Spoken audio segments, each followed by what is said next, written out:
Sobat investor semua, nah buat kalian yang sebenarnya ingin tahu bagaimana cara gue pribadi atau mungkin pendapat gue bagaimana caranya mengatasi market yang sekarang tuh lagi volatil banget atau lagi naik turun banget.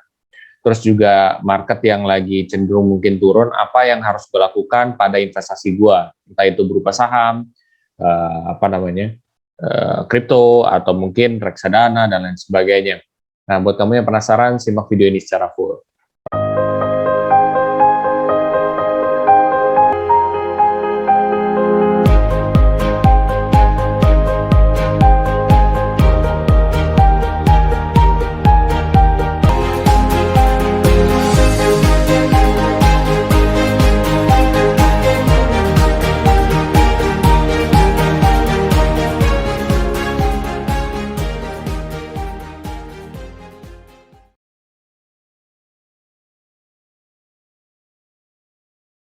Oke, seperti biasa, sebelum masuk lebih dalam, gue akan coba disclaimer dulu.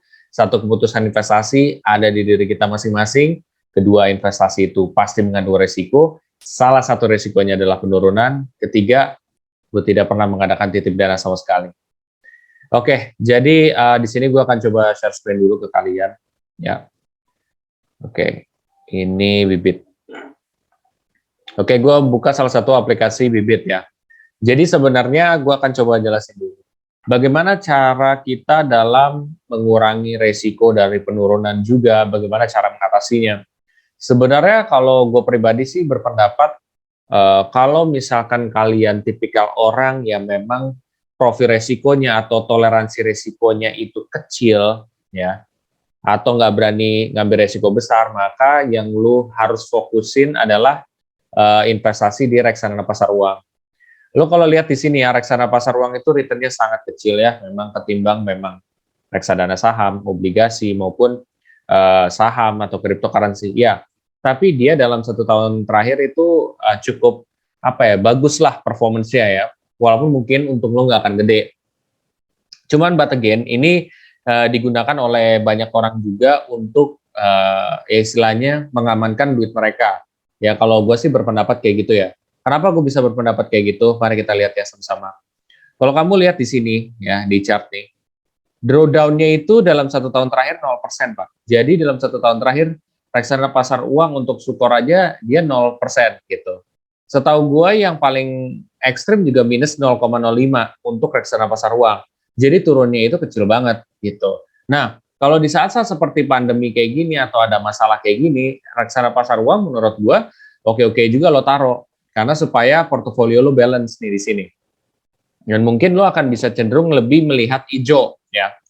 Tetapi kalau misalkan kalian taruh dananya lebih gede di reksadana pasar uang, kalau misalkan kalian taruh lebih sedikit ya tentu hasilnya nggak akan kelihatan hijau banget gitu loh ya. Misalkan hijau 3%, 3% dari 10 juta sama 3% dari 100.000 ya kan beda dong kayak gitu.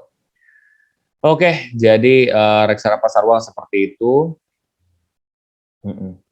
Lalu kalau misalkan obligasi atau saham gimana Jess gitu ya untuk reksadana kedua ini? Menurut gua reksadana obligasi sama saham sebenarnya obligasi masih oke sih. Cuman bagi gua masih tetap volatil sih di saat-saat kondisi seperti ini juga gitu ya.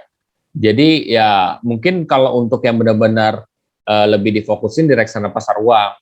Tapi kalau gua gimana? Kalau gua sih ya akan lebih mungkin ke reksadana pasar uang tetap, tapi kalau misalkan ada rezeki atau apa, reksadana saham atau mungkin kripto, karena gue juga mau ngambil opportunity. Tapi tetap ya, kita harus kontrol gitu ya. Maksudnya kayak tetap rutin invest, tapi tetap dikontrol gitu. Jangan kayak nafsu, wah kita ini opportunity, hajar terus, pelan-pelan gitu. Pasti ini tuh pakai duit dingin aja, gitu. Pakai uang dingin ya. Karena juga ya namanya investasi dengan resiko besar, ya pasti kan tetap harus kita khawatirkan gitu ya, walaupun memang ada banyak cara untuk menghindari hal tersebut. Oke, jadi itu sebenarnya pendapat gua. Jadi kalau misalkan di saat market kayak gini lo top up bisa di mungkin reksadana pasar uang, bisa juga di misalkan emas gitu ya. Memang dia nggak akan untungnya gede-gede banget gitu. Atau mungkin mereka akan rugi sedikit gitu ya, tapi nggak yang ekstrim gitu ya. Kalau misalkan di obligasi ataupun di saham ya, reksadana obligasi maupun saham, dia kan fluktuatifnya tinggi. Kalau kalian orang yang panik, kalian udah nyerah aja gitu kan. Atau mungkin kalian tipikal orang yang sabar ketika ngelihat turun sampai berminggu-minggu, sampai bulanan, nah ya itu nggak apa-apa, kalian akan maksimalin di reksadana saham, obligasi, maupun di cryptocurrency, itu nggak masalah gitu.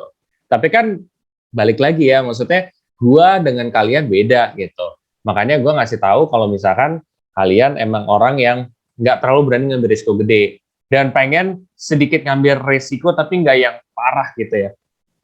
Ini kayak gitu caranya, menurut gue sih seperti itu. Tapi balik lagi ya guys, ini adalah sharingan aja. Kalau kalian emang mau strategi seperti itu ya silakan gitu. Ataupun kalian berbeda itu juga silakan. Tidak ada yang memaksakan karena semua keputusan investasi ada di diri kita masing-masing. Di sini gue cuman buat ngarahin aja gitu ke kalian seperti apa. Seperti itu, mudah-mudahan bermanfaat juga buat kamu semua yang ingin menggali lebih dalam lagi soal reksadana, cryptocurrency atau apapun. Kalian bisa cek tuh di playlist investasi gua, ada kan? Ada trial trading, ada dana darurat, ada dana pensiun. Kalian bisa cek aja. Nanti kalian bisa belajar saham, bisa belajar reksadana, belajar kripto, dan seperti itu guys. Nah, buat kamu semua yang ingin entah mendaftar reksadana atau misalkan aplikasi cryptocurrency, kalian bisa pakai kode referral gue yang ada di description box di bawah ini. Oke semuanya, kalau kalian suka dengan channel ini, kalian bisa share aja ke teman-teman kalian yang lain, dan ingat untuk klik subscribe dan aktifkan bel notifikasi yang ada di samping, supaya terupdate apabila ada video terbaru soal gua. Sampai jumpa di video selanjutnya, terima kasih.